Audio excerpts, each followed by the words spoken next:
Welcome back to Midwest Street Cars, Midwest Street Cats, you know, whatever we're transitioning to here. While the line bore is being fixed at the machine shop and we're waiting on parts, Jackie's working on getting the car ready to go for when the engine is done. We just put it in and go back to racing. She's changing this stator and the converter. It's something we wanted to change before we tore the engine up. And apparently she's doing it by herself, which is, you know, it gives me anxiety because I like to be a part of everything in the shop. And just transmission fluid going everywhere. My goodness. It's a good thing she's got a nice butt. Jay, where's the stator for this deal? No. We should find it. Why can't you find it? I'm busy.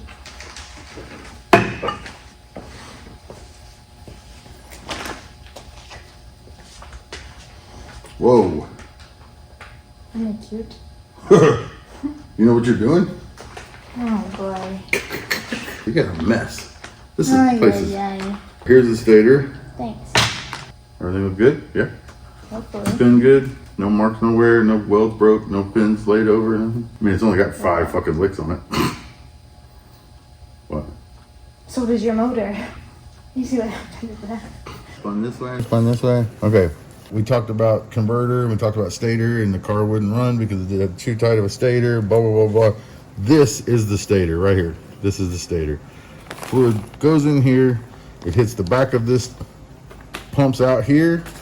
Hits the back of that. Pumps out there, and then it goes into the stator, and it redirects the fluid over and over again to get the torque multiplication. But the stator is what decides the stall speed. So basically how high it goes on the brake, which is the main problem we were having. Yeah, so the fluid comes in here, goes through there, because this sits on top of this. So the fluid comes in here, goes through there, hits the back, comes out these, goes in those, comes out these, goes through here. You know, it's a redirected fluid, basically. It's a pump. See how that's kind of got a fin to it, an angle to it? Those angles determine like efficiency and stuff out the back and when it starts to really lock up.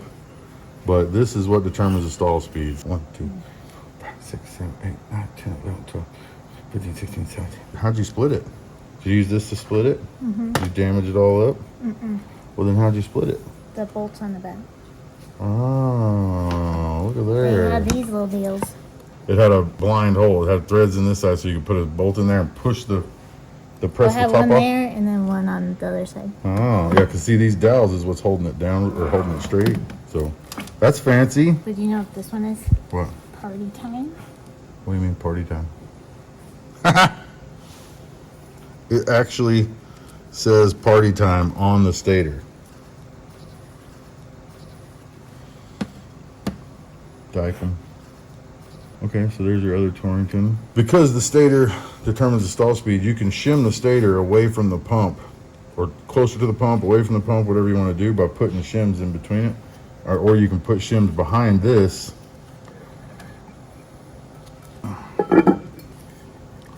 Yeah, so they got, oh, that's fancy. They got a little indexer deal. Huh. There they are.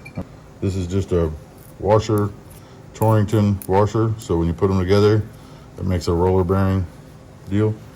So that goes back on there. So this is a 17 blade and it is a 30 degree. So this would be a 1730 basically. This would probably be a 1740, 1742 or 45.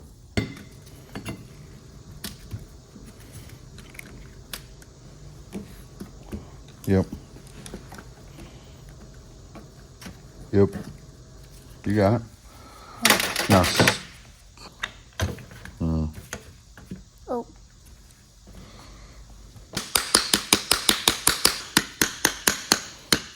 I thought it was tight. Just remember, if you're ever doing this at home, if you're looking at the blades, the untouched side of the blades, not the milled side of the blades, or not the bottom side of the blades. If you're looking at this side of the blades, the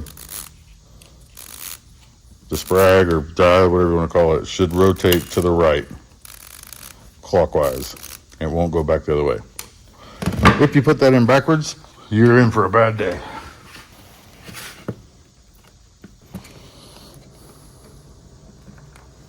pull from the inside. That way it doesn't pop back. And then just kind of pull it around, you know what I mean? As you pull up there, beautiful fucking job. Yeah, good luck with that. I'm just kidding. Yeah, your strength is definitely on the spectrum. All of your strength.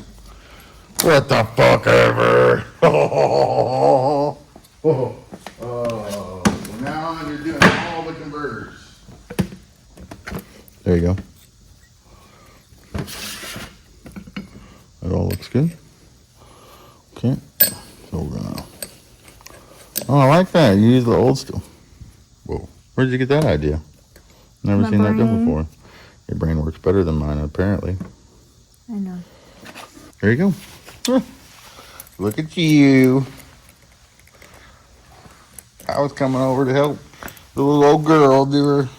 Oh, gosh. The little girl should be making dinner and sandwiches, but instead she's Fixing cars. yeah. Instead she's smashing snap rings into submission. Man. Just keep doing that.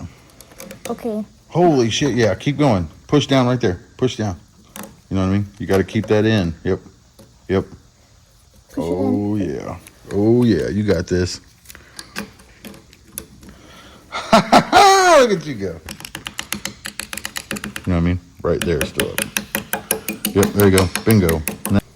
Oh, yeah, we're good. All right, good luck with that, dude. Ay. So is it moving? And that's How's why what those- moving?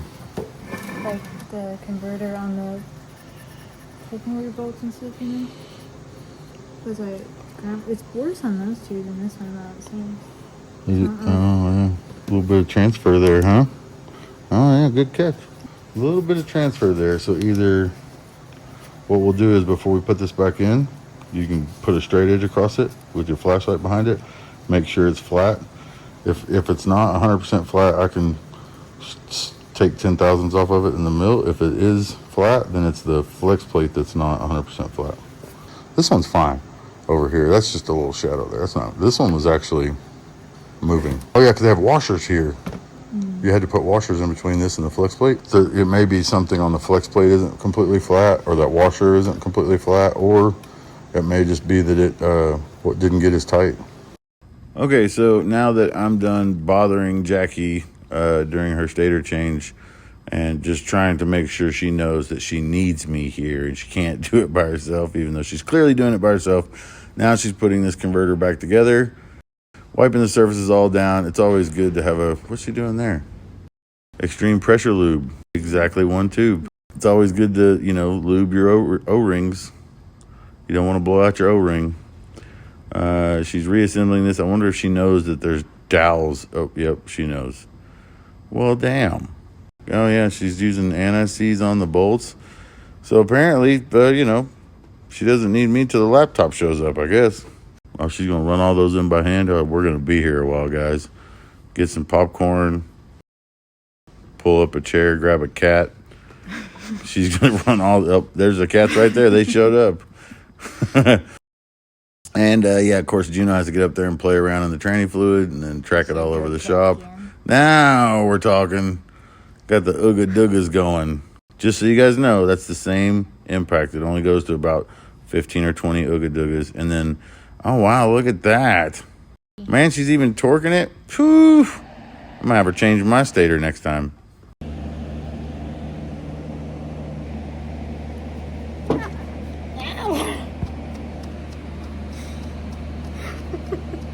Well, see you later. Well, bye.